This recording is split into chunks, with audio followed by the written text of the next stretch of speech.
ወይዘሮ ዝናሽ ታያቸው ቀዳማዊ እመቤት የሆነችው ኢትዮጵያ ውስጥ ካሉ ሴቶች ጋር በቁመት በመልክ በትምህርት ደረጃ ባካሄድ ተወዳድራ አይደለም። ስለሷ የተወዳደረ ስለሷ ቦታ የያዘ የተሰደበ ዋጋ የከፈለ ሁሉ ጊዜ ፋይት የሚያደርግ ሁሉ ጊዜ የሚታገል አንድ ፐርሰን አለ።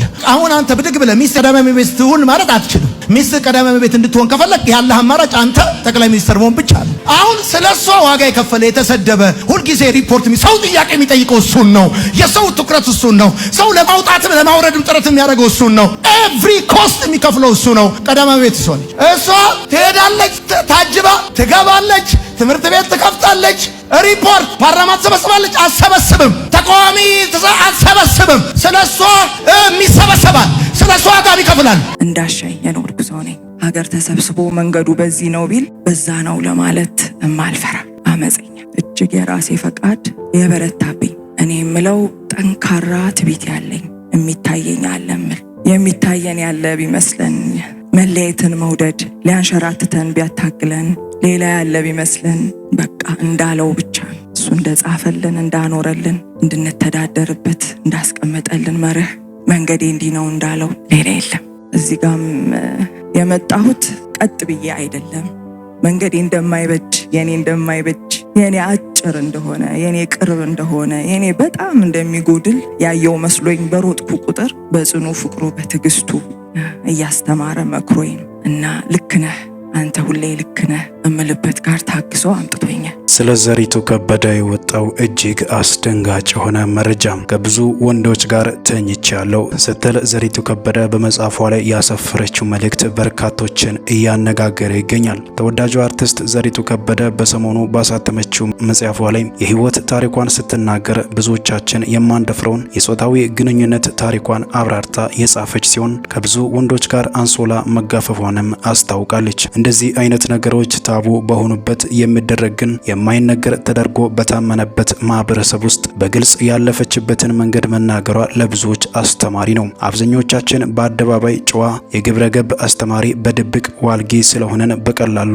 እንተች ይሆናል። ከዘሪቱ ከበደ የሚብሱ ብዙዎች የግብረ ገብ አስተማሪዎች መኖራቸው ግን የማይካድ ነው። ዘሪቱ ያ ህይወቷ በዝናዋ የተደበቀ ከባድ ህመም እንደፈጠረባት ነው የነገረችን። በድርጊቷ ኮርታ ተመዛድቃ አይደለም የሚሉ መልእክቶችም ዘሪቱ ከበደ ከሰሞኑ ባሳተመችው መጽሐፏ ላይ ያሰፈረችውን ጽሑፍ አስመልክቶ እነኚህ መልእክቶች እየተላለፉ ይገኛሉ። በዘሪቱ ከበደ ላይ የተዋሸ ውሸት፣ ሰዎች ያላሉትን ብሎ በውሸት የሰዎችን ስም በማጥፋት የተሳሳተ ስም መለጠፍ ቀላል በሆነበት በዚህ ጊዜ እውነት መናገር እንጂ ብርቁ መዋሸትማ የተለመደ ነው። የእህታችን ዘሪቱ ከበደ መጽሐፍ ከወጣ በኋላ ሰሞኑን አንድ ልጥፍ ሲዘዋወር ተመልክተናል። ከብዙ ወንዶች ጋር ተኝቻለሁ የሚል ይህንን ልጥፍ ያዩ ብዙዎችም እንደዚህ የሚል ሀሳብ ንግግር በመጽሐፉ ውስጥ የለም፣ ታዲያ ይህን ማለቱ ለምን አስፈለገ የሚል ጥያቄም እየጫረባቸው እንደሆነ እየገለጹ ይገኛሉ። በዚህ መልእክት የምናያቸው ነገሮች የመጀመሪያው ዘሪቱ ለትውልድ እንደዚህ አይነት መልእክት አስተላለፈች የሚል ሲሆን፣ ሁለተኛው ዘሪቱን በሰዎች ዘንድ እንድትጠላ ማድረግ ነው። ከዘፈን ዓለምና ከአርቱ ዓለም ወደ ወንጌል የሚመጡ ሰዎችን ስም በውሸት የማጥፋት ነገር የተለመደ ቢሆንም ዋናው ነጥብ ዘሪቱ በመጽሐፏ ውስጥ እንደዚህ የሚል ሀሳብ አልጻፈችም። በመሰረቱ ሰው ከብዙ ውድቀት ወደ ጌታ ሊመጣ ይችላል። ኢየሱስ የምህረት እጅና የአባትነት ልብ አለው። ቢሆንም ንሳ የተገባበት ህይወት ከሆነ በምህረቱ ታጥቧል። ነገር ግን ዘሪቱ እንዲህ የሚል ሀሳብና መልእክት አልጻፈችም የተባለው ውሸት ነው በማለት ዘሪሁን ግርማ የተባለው ግለሰብ በዘሪቱ ዙሪያ ከሰሞኑ እየተወራበት ባለው ጉዳይ ዙሪያ ይህንን ሀሳብ አስፍሮ ተመልክተናል። በእሳት ተፈትና የበራ መብራት የሆነችው ዘሪቱ ከበደ በህይወት ፈተናዎች ውስጥ ያለፈች ነገር ግን ልቧ ሁሌም በብርሃንና በበጎነት የተሞላ በህይወት አውሎ ነፋሶች ውስጥ አልፋ አሁን ለብዙዎች የመንፈስ ጥንካሬ ምንጭ ሆናለች። የዘሪቱን ማንነት ከልብ የምናውቃት ሰዎች እንዲሁም ለብዙ አመታት እዚሁ ፌስቡክ ላይ ያለን ሰዎች ምስክርነታችን ይሄ ነው። አንድ ቀን እንኳን ክፉ ቃል ካፏ ሰምተን አናውቅም። በንግግሯም በድርጊቷም ሁሌም አስተዋይነትና መረጋጋት ይንጸባረቃል። የመረጠችውን የሰላም ህይወት የምትኖር ለሌሎችም አርአያና አበረታች ነች። በቅርቡ በገጠማት የልጆቿ ከባድ ሐዘን ወቅት እንኳን የመንፈስ ብርታቷን አሳይታ ያለፈች እውነተኛ ጀግና ነች። ታዲያ ይህን የመሰለ መልካም ሰው ምን ልንለው ነው? በማህበራዊ ሚዲያ ላይ የሚለቀቁ የሐሰት ወሬዎችና ትርክቶች እውነት መሆናቸውን ሳናጣራ ኮሜንትና ላይክ ስናደርግ የሐሜት ገጾችን እያጎለበትን እንደሆነ ልብ እንበል። የኢትዮጵያውያን የፌስቡክ አጠቃቀም ባህላችንን እናሻሽል። የምንከተላቸውን ገጾች በጥንቃቄ እንምረጥ። የሰውን ስም ያለበቂ ማስረጃ ከማጥፋትና አሉባልታ ከማሰራጨት እንቆጠብ እና ሁሉም ለበጎ ነው እያልን በአሁኑ ሰዓት ብዙዎች በከፍተኛ ፍላጎት እያነበቡት ያለው ከልጅነት እስከ ልጁነት የተሰኘው መጽሐፏ ለዚህ ሁሉ መነጋገሪያ ምክንያት ቢሆንስ? ምናልባት ይህ ፈተና ብዙ ሰዎች ታሪኳን አንብበው ከእርሷ ብርታት እንዲያገኙ ምክንያት ሊሆን ይችላል የሚሉ ሀሳቦች በተጨማሪ ዘሪቱ ከበደ በቅርቡ ባሳተመችው መጽሐፏ ውስጥ ከብዙ ወንዶች ጋር ተኝቻለሁ ስትል የገለጸችውን ሀሳብ አስመልክቶ ብዙዎች እነኚህን ትችቶች እየሰነዘሩ ይገኛሉ። ከዛ ውስጥ ጌታ መርጦ ስላዳነኝ እሱ ነው ያዳነኝ። እኔ ዱቄታም ነኝ፣ እኔም ማረባ ሰው ነኝ። ያንን ነገር ግን ቀይሮ ጌታ ኢየሱስ ክርስቶስ የሱን ቃል እንድመሰክር ስላደረገኝ እጅግ አመሰግነዋለሁ። ጌታዬ የራራልኝ አምላክ ነው ያለኝ፣ የራራልኝ ከዛ ህይወት ያወጣኝ አምላክ ነው ያለኝ። የራራልኝ እንደኔ አይነት ተሳዳቢ እንዴት ነው የሚራራለት? ሌላው ያገኘኝ እኮ ሰንጥቆ ገሎኛል።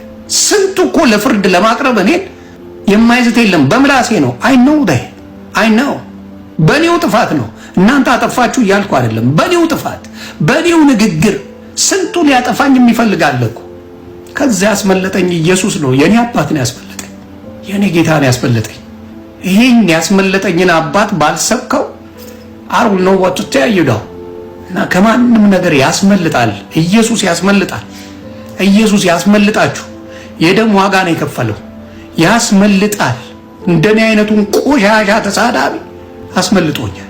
እንደኔ አይነቱን ወይኔ ዮኒ ማኛ ምላስ ውስጥ አልግባ የሚባል አስመልጦኛል። ስለዚህ አመሰግነዋለሁ።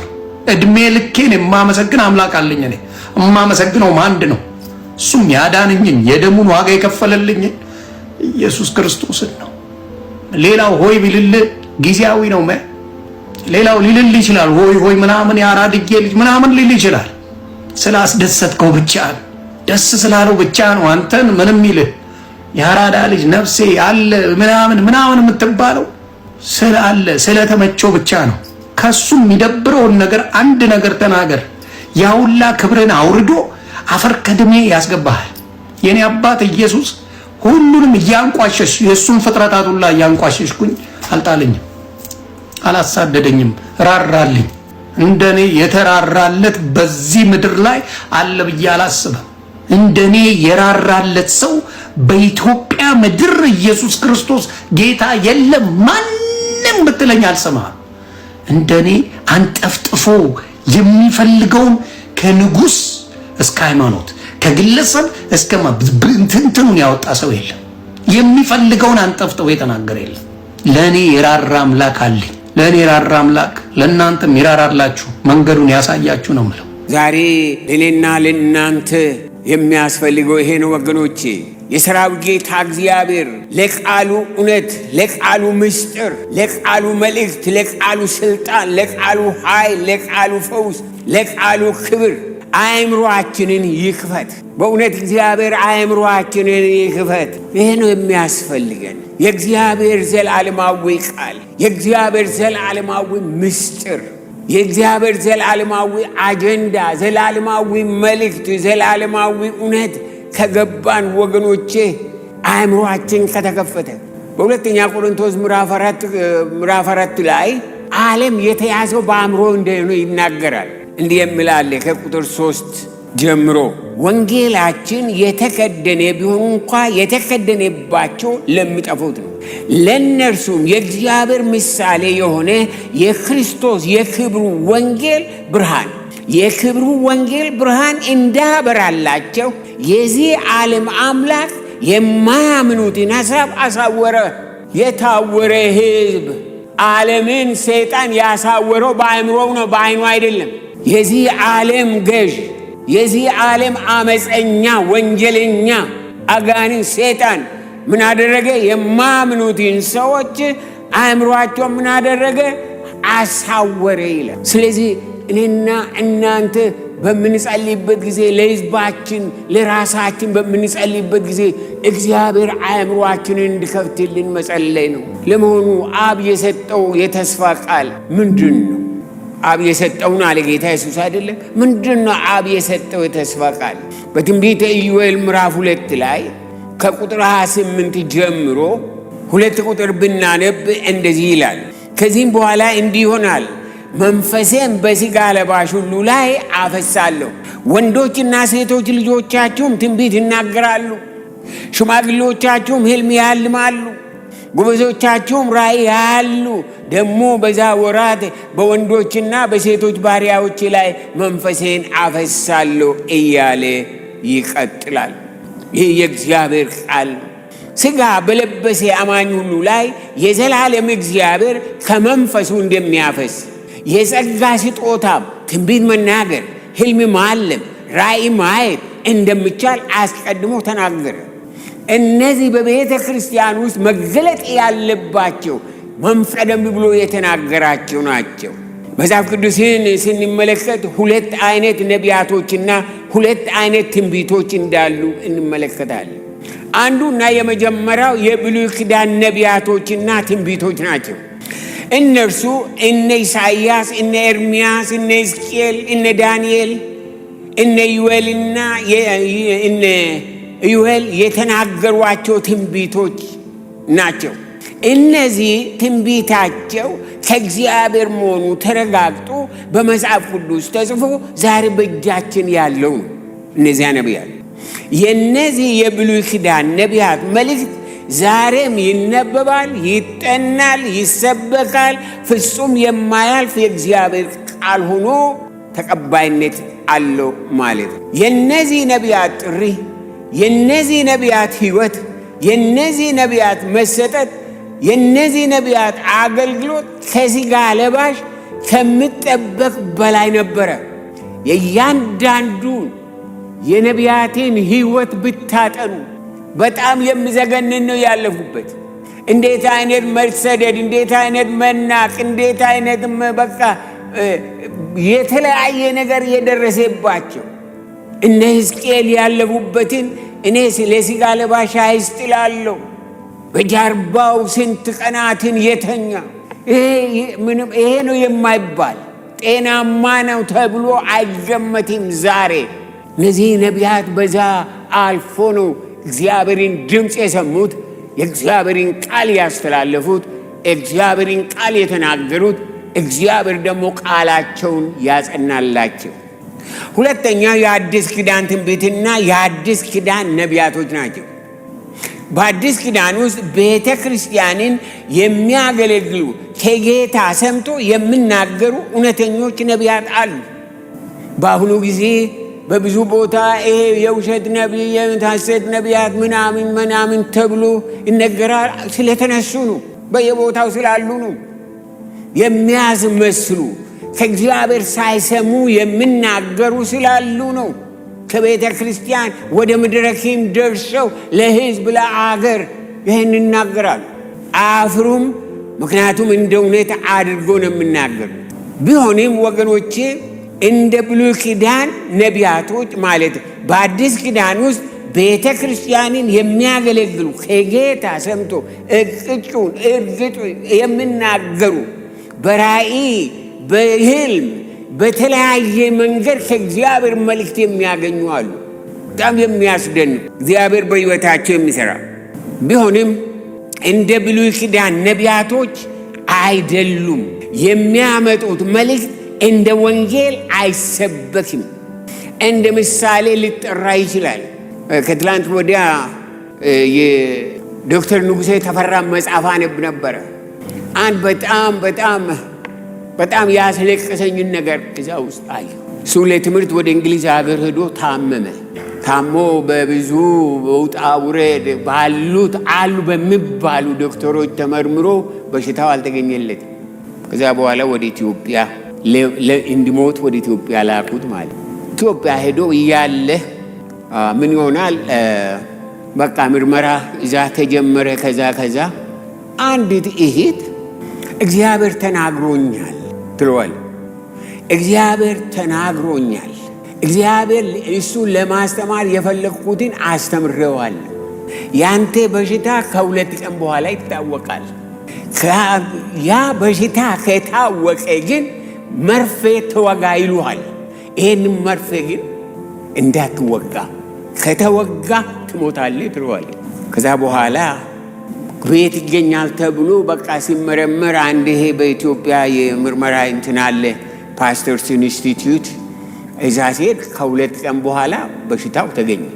አሁን ምንድነው ለዛ በሽታ መወጋት ነበረበት እና እንትን መድኃኒቱ በመወጋት ነው የሚሰጠው ተብሎ ተነግሮታል። ከዛ በኋላ አይ እኔ ያወቅኩ ለምን እሞታለሁ ልወጋ አለና እንትን ሲል ባለቤቱ ትሞታታለህ እንጂ አትወጋም አለችው። እግዚአብሔር ያለህን በዛ ሄደህ ትሞታታለህ እንጂ አትወጋም። የሚያስደንቅ ነገር እሺ ብሎ ቀረ። ከዛ በኋላ እግዚአብሔርን የሚያውቁ የእግዚአብሔር ሰዎች ዶክተሮች ነበሩ። አዩት እንትን አሉ።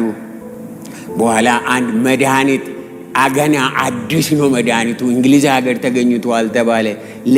ለእንትን ወደ ኢትዮጵያ የተላከ እሱ ተገኘና እሱ ውጦ በሶስተኛ ቀን ተፈወሰ። ብትወጋ ኖሮ አሉት ዶክተሮቹ አትነሳም ነበር ካለበት። እግዚአብሔር ዛሬም ለልጆቹ ይናገራል። እግዚአብሔር ዛሬ በራእይም ይናገራል፣ በሕልም ይናገራል፣ በትንቢት ይናገራል። ነገር ግን በቅዠት አይደለም የሚናገረው። እግዚአብሔርን የሚያውቁ እግዚአብሔርን ድምፅ ይሰማሉ። እግዚአብሔር የተናገረውን ያደርጋሉ። እግዚአብሔርን በሕይወታቸው ይፈጽማል። ቀን አንድ ዓለምፀሐይ የምትባል እህት አለችና አሁን አሜሪካን ሀገር ነው የምትኖረው። እሷ ታገባ ነበር። እሺ ታገባ ነበርና ሶሎም አልወጣም። ዝም ብዬ ያው እንዳልኩሽ ከኋላ ነው የምቆመው። እንደዚህ አዲስዬ በእናትሽ ሰርጌ ላይ ለምን አዘምሪ ማለችኝ ስትል አዎ ብቻ ይስላታ ያረኛ አላረገው ማለት ወይ በእናትሽ በጣም አንድ መዝሙር ራት ላይ እንደው በእናትሽ አለች ስትለኝ ከዛ አሁን ሰርግ ላይ እንግዲህ ልብስም ጫማም ያስፈልግሻል። እሱም አንድ ዳገት ነው ለኔ። ከዛ እኔ አሁን ምን ለብሽ ሰርግ ነው ምን ለብሽ አረብስማ እኔ አልፈልግም አልኳት። ወደሽ ነው ሰርግ ላይ ትመጫለሽ? አዎ አልኳት። ከዛ ሰርጓ ሆነ ማታ አራት ላይ ጥግ ላይ ተቀመጥኩት። ከዛ ላስተናጋጁ ነገረችውና አዲስን ጥራት ትዘምራለች አለች። አንቺ አትዘምርም ብለሻል? ምንም የተዘጋጀውትም ነገር የለም ምንም እኮ በቃ እሺ ፈጥጥ ብላ አስጠራችኝ ማለት ነው። ሰው ራት ግጥም ብሏል። መጣ ምንድነው ስላት እንዴ ተነጋግረን ይሄን እንደ አዲስ እያለች ከዛ አዲስ ምናምን ተብሎ በማይክ ነው የተጠራው። ወጣው ልጁ ኪቦርድ ቢጫወትልኝ ልጅ ጎበዝ ነው ጓደኛዬ ነው። አንድ መዝሙር ዝም ብዬ አስያዝኩትና ቆንኩ። ከዛ በቃ የሚገርም ጊዜ ሆነ። እኔ ራሴ እስክደነግጥ ድረስ የቤተክርስቲያን ሽማግሌዎች፣ አብያተ ክርስቲያናቶች ሰርግ ነው። በጣም ከተለያየ ቦታ የመጡ ከተለያየ ሀገር የመጡ ሰዎች በብዛት አሉ። በቃ ጌታ እዛ ጋር ነገር ሊያወጣው ስለፈለገ እዛ ጋር ተገለጥኩኝ ማለት ነው። እቺ እንደው እንደዚህ አይነት ልጅ እንደው በስማም ተባለ። የዘመርሽው መዝሙር ታስታውሻለሽ? አዎ አስታውሳለሁ። ምን ነበር የዘመርሽው? ስግደት ይሄው ስግደት እስኪ ዘመር በጌታ ፊት አሁን ማለት ረጅም አመት ሆኖ አዎ ረጅም ይሆናል አትረሻዋለሽ? አዎ እንደዛ አይነት መዝሙርና ለሱ ብቻ ነው ልልታ ለሱ ብቻ ነው ልልታ ያሰረኝን ጠላቴን ጭንቅላቱን ለመታ ምንም የሚል ነው። አዎ ግን ያንቺ ነው ፓወርፉል ነው በጣም ያንቺ ነው። በቃ ሰው የራሴ ነው እኮ ነገርኩሽ እኮ በጣም ይገርማል። ልጅ ሆኜ ነው በጣም እውነት ይገርማል። እሺ ከዛ በጣም ገረማቸውና በቃ ሚኒ ሶሎ መስጠት አለባት አዲስ እና ምናምን ተባለ። ግን ያው የቤተክርስቲያን ሽማግሌዎች መሰረተ ክርስቶስ ነው ያደኩት። አዎ ያው ብዙም እንዲ አይለኩሽም። አዎ በዚህ አይነት ነገር ውስጥ ያለው አስረዘምኩት እንዴ? አላስረዘምሽው ማለት ነው። ከዛ በኋላ የሆነ ልጅ ጸልየናልኩ ከመጀመራችን በፊት በቃ መፈታት አለበት ነገር አለባት ብለ ጸልየናል። በቃ ሆነ ማለት ነው። አሁን እኮ ጸሎታችን ተሰማ ማለት ነው። እግዚአብሔር ይመስገን። ብቻ ሃርድ ነገር ነው። ከዛ በኋላ መውጣት አልቻልኩም። መጨረሻ ላይ ምን ሆነ መሰለሽ ከዚህ ሀገር ጊታር ሊያስተምር ቤተክርስቲያን የሆነ ሰው አሳይን አርጋ አመጣችሁ ማለት ነው። የተወሰኑ ልጆች ሴሌክት ተደርገው ጊታር እንዲማሩና ያው እንዲያጅቡ ማለት ነው። ከኔ በፊት አሉ ብዬሻለሁ። በጣም ቸርች ውስጥ ጥሩ ነገር ያላቸው አለበቻቸው ሶሎ ተብለው የተቀመጡ ልጆች አሉና እኔ ብቻ ይዘን ቸርች አልቀርም። የሚገርምሽ በጣም ታማኝ ነኝ እመጣለሁ። የዛን ቀን ግን ማስታወቂያው ሲነገር እኔ አልነበርኩም። ለምን እንዳልነበርኩ አላውቅም። ማስታወቂያ ተነግሮ ጊታር መለማመድ የምትፈልጉ ልጆች ወደ ኋላ ቆሩና ተመዝገቡ ተብሎ አንቺ ጊታር መማር በጣም ነበር ማለት ኢንተረስቷል። ምክንያቱም እኔ ሙዚቃ ውስጥ ይስላል ማለት ከዛ አመለጠኝ ማለት ነው ሳልመዘገብ። ሌሎች ሁሉ ተመዝግበዋል። ከዛ በነገታው ስመጣ ሙዚቃ እኮ ይኸውና ተመዝግበው እኮ ትሬኒንግ ያደረጉ ነው አንቺ ለምን እንትን አላልሽም ሲሉ እኔ እኮ አልሰማሁም በቃ መዝግቡኛ ስለ አያለፈሻል በጣም አዘንኩኝ እግዚአብሔር በቃ አይፈልገኝም ማለት ነው ይሄንን የሚያክል ነገር ካስመለጠኝ ምናምን ብዬ አዝኜ ከዛ እዛ የሚማሩት ልጆች አው አንድ ኮሌጅ አለች እኮ እሷ እኮ ምናምን ይሉታል ለልጁ ማለት ነው እሺ ለሚያስተምረው ልጅ ማናጀ እንደዚህ ጥራና እስቲ ቀስ ብለህ ደብቀህ እስቲ ያት ምናምን ይሉታል እሺ ከዛ ጠራይ ልጁ